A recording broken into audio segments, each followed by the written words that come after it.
Hey guys, so I come to you today with a tag. This is the alphabet soup tag. A is for author. This tag was created by Sean the Bookmaniac, who I'm sure you all know of.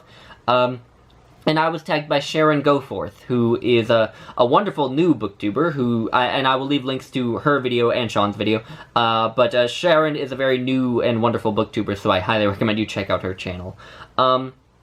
And yeah, I'm sure you all have heard of this tag. It's been going around, but it's where it basically has a bunch of questions centering on the letter A. And I think Sean is going to do a series of tags where he goes through the whole alphabet, so that should be pretty interesting.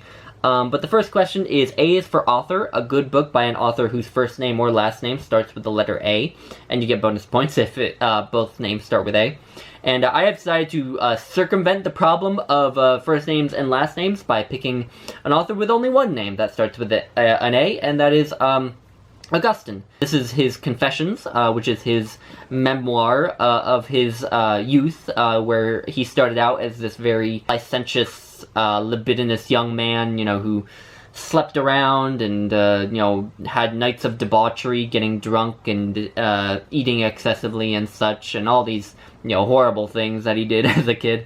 And it's the narrative of his slow coming to Christianity, and eventually, obviously, becoming, a bishop, and then one of the most important theologians in the history of the church. Yeah, so this is an interesting book, certainly very influential, kind of one of the essentials of the Western canon. I wasn't so interested in the narrative of Augustine's conversion. I found a lot of it, I found that it characterized a lot of the worst aspects of Catholicism, the sort of self-flagellation that Catholicism sort of seems to promote, of constantly just shaming yourself and punishing yourself, which I just don't think is a great mentality to have in life. But the parts that I found interesting were the parts where he wasn't talking about his own life, where he was making philosophical arguments or theological arguments. There's a really interesting section where he argues that evil doesn't exist, where evil only exists as a negative force, as an opposing force to good. It can never have an independent existence of its own. And that part is the one I mentioned because it's a part of the book that I just can't claim to comprehend. I have gone back to that one particular passage several times, and I just can't wrap my head around the argument. I cannot follow his train of thought. I find it fascinating, but I just can't figure out what on earth he's saying in that section. But then there's also an interesting part where he argues that time doesn't exist, which is really interesting to find in a 5th century book by a theologian, because nowadays with physics, physicists often tell us that time indeed does not exist, that it's sort of a human construction that our tiny brains make to understand this world. And yeah, so there's some interesting philosophical and theological ideas in here that I did find very interesting, but the narrative itself wasn't that interesting to me. The second question is, A is for, well, A, the last book you read with the article or one-word letter A in the title. And for me, that is Lincoln, the Biography of a Writer by Fred Kaplan. And I liked it. I really did. It's a different side to Lincoln that you normally don't learn about. And, I didn't realize just how much he wrote, and, how well he wrote. There are definitely parts of this book that you can tell Fred Kaplan was more interested in, and parts that he was less interested in. The parts that aren't about Lincoln's reading or writing life tend to be a bit less inspired, a bit less interesting to read. And that probably makes sense, since Fred Kaplan himself is a literary biographer, not a political biographer, or a historian of any sort. So yeah, that was a downside to the book, but on the whole, I really loved learning about this other side of Lincoln that we normally don't learn about. I do think that this probably isn't the best place to start with Lincoln biographies, just because it can gloss over some of his, his personal life, his political life, the wider situation in the U.S. It tends to not go as in depth on those things. It can be a primer on those things, but certainly not anything you wouldn't want to go to learn about those things in depth. But on the whole, I did really enjoy this. Number 3, A is for Angry, a book that pissed you off. For me, this is The God Delusion by Richard Dawkins. It pissed me off so much that I only read about 40 pages of it. It is, I don't know if it needs much of an introduction, but for anyone who might not have heard of it, it is his book where he essentially argues that religion leads to nothing but war and closed-mindedness, and that anyone who is religious is complicit in the actions of terrorists and religious fundamentalists. Even if you're, a liberal, moderate Christian, you are somehow complicit in the actions of the Westboro Baptist Church just by being religious. And that, of course, is an idiotic argument. But aside from that, aside from just the flawedness of that central thesis, there is just the, condescension on every page, just so condescending to anyone who's religious who might be reading it. Complete inability to see any opposing arguments to himself. Complete lack of respect for those opposing arguments. And so patronizing. I mean, just goodness, it made me really mad. I was gonna try to soldier through the whole thing, just so I could, basically so that I could hate read it, because I pretty much knew I wasn't gonna like it. But I just couldn't do it. So I thought, life is short. I have other books that are worthwhile to read, and I'm just gonna read those. So, yeah, The God Delusion. Number 4, A is for Awesome, a top read of recent years. And, decided to go with the book I haven't talked about all that much. This is, The Death of Adam, Essays on Modern Thought by Marilynne Robinson. This is a collection of essays by Marilynne Robinson, who is probably more well known for her Gilead trilogy of novels. But this is a series of essays by her that she published in various outlets throughout the years. And this had a big effect on me. And she basically just writes about, there's an essay here on Darwinism, and where she also touches on Nietzsche and other thinkers. There's an essay in here on Calvin and sort of rehabilitating his reputation. But I think my favorite essay in here is the first essay that's kind of acts as the introduction to the book, which is basically just an impassioned call for people to not take their ideas secondhand, to, go and read the primary sources, come to your own conclusions. Don't just learn about the theory of evolution in school in biology class. Go read On the Origin of Species. Don't just assume that Nietzsche is a great philosopher. Go actually read his books and see whether you think he is. Don't just assume that Calvin was a crazed religious fanatic who was really stingy. Go and read his books and find out whether he was. Or go read other primary sources about people who followed him and find out. Don't just take these ideas secondhand, and I really love that message, and it really struck a chord with me. And I think is why I've tried to make an effort to at least incorporate some primary sources into my reading, rather than just reading, secondary or tertiary sources. So yeah, I really like this book. One of my favorite nonfiction books, definitely. Number 5 is A is for Aaah, a book whose title includes at least 3 A's, and you get a bonus for more than 3 A's. And I went with a real zinger. This is A Portrait of the Artist as a Young Man by James Joyce. How many A's is that? 1, 2, 3, 4, 5, 6. 6 A's. So, yeah, I expect 3 extra points for that. This is a novel that I have not read, but it is one of those books that you hear about a lot when discussions of modernist literature come up.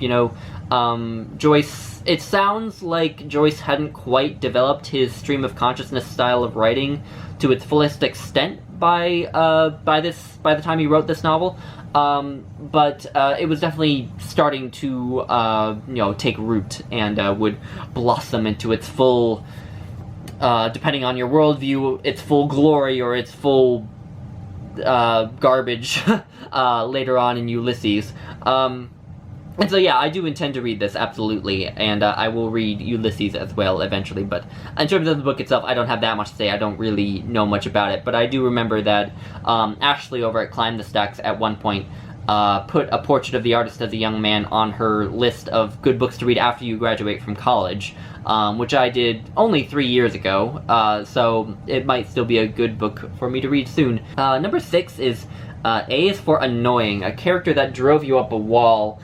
And it's interesting that Sharon picked a novel by Thomas Hardy in her video for this question. She picked she picked Tess of the D'Urbervilles, which is actually probably my favorite Thomas Hardy. But I am going to pick a I'm gonna pick Jude the Obscure. And the character I'm referring to is Sue Bridehead, who is this woman who has these children, and one of these children is super depressed, and she just does nothing to help him. You know, he comes to her and he says to her, you know, this world is so full of pain and suffering. Why are we even here? And her response is, I don't know. Even if you have to sort of lightly lie to them about how nice the world is, like, this is a kid you're talking to. Just, you know, comfort them. But she doesn't. She just sort of like, oh yeah, I know, honey, it's terrible, and it makes me sad too. And it's just like, what kind of a mother are you?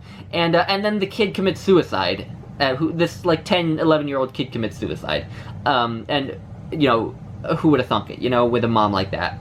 But yeah, she annoyed me. Number 7 is A is for Ambivalent, a book you're still not sure how you feel about. And for me, that is Death in Venice by Thomas Mann. This is about a middle-aged writer who is sort of struggling with his writing life and decides to take a vacation in Venice to try and sort of get his mojo back. And instead of getting his mojo back, he sort of develops this fascination and infatuation with this like 14-year-old boy, and yeah, the writing is really, really good. I love the writing in Death in Venice. Mann has a way of making just emotions and thoughts seem like action in a novel, even though they aren't, even though they're just inside of our person's head.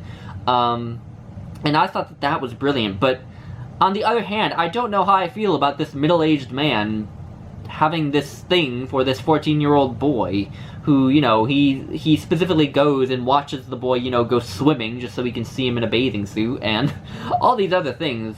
And I just don't know how I feel about the story as a whole, with the, you know, the whole, you know, pedophilia side of it. Not that he ever acts on it, but still, it's weird. I don't know. It makes me uncomfortable, I suppose. I don't outright condemn the book just because the writing is brilliant, and I realize that it's a fictionalized narrative, and just because Mann has this man thinking this way doesn't mean that Mann is promoting, you know, pedophilia or something like that.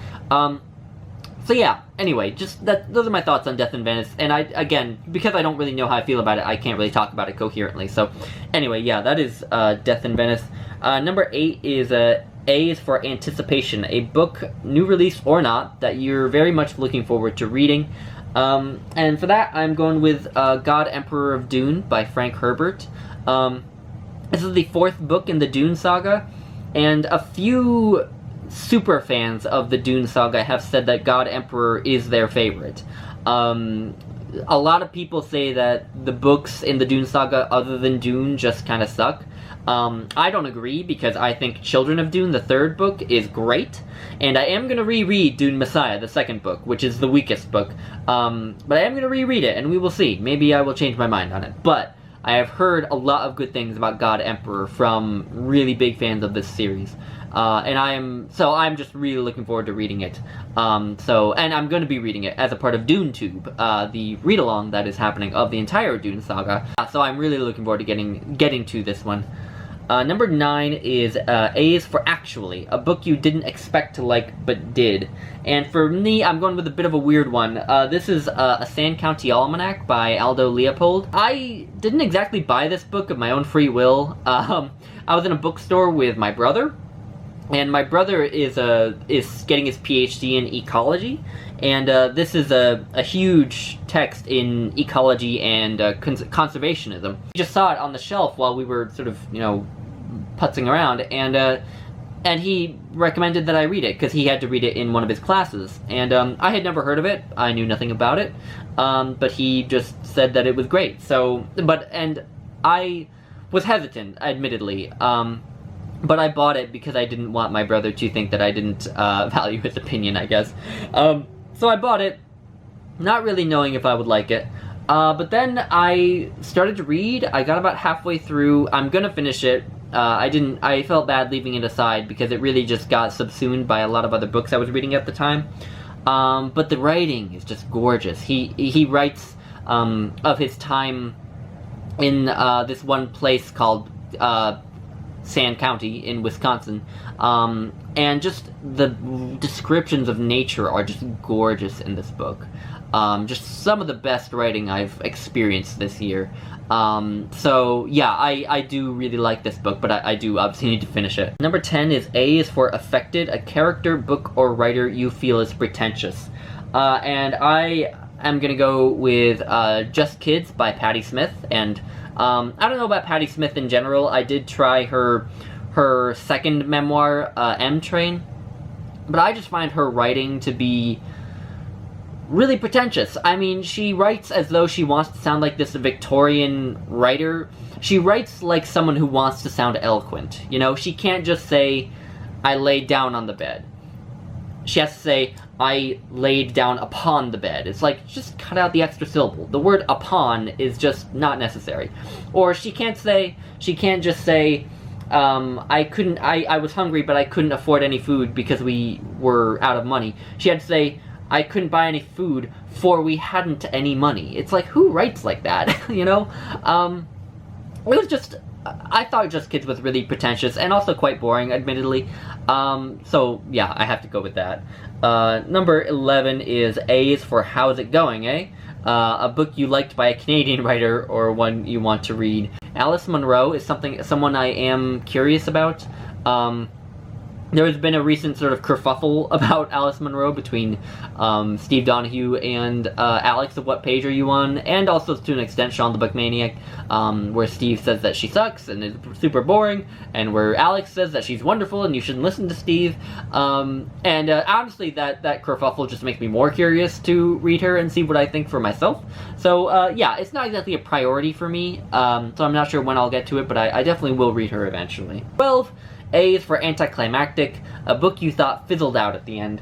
And I'm going with Julius Caesar by William Shakespeare.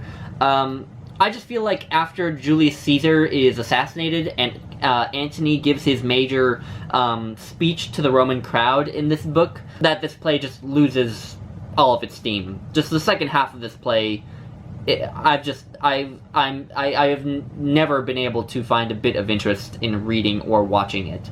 I always my mind starts to wander when I'm reading. I start to do other things if I'm watching it. If I'm watching it at home. I haven't seen a production yet, but if I were to see a production, presumably I would be forced to sit in the seat. But anyway, if I'm watching a video of it, I'll go and do other things, because I just get so bored. That scene where Antony gives his speech and, plays the Roman crowd so well is so brilliant. And then everything after it just savors of anticlimax. So, yeah, Julius Caesar. And that's all. The 13th question is A is for all the booktubers. Tag a swack of people.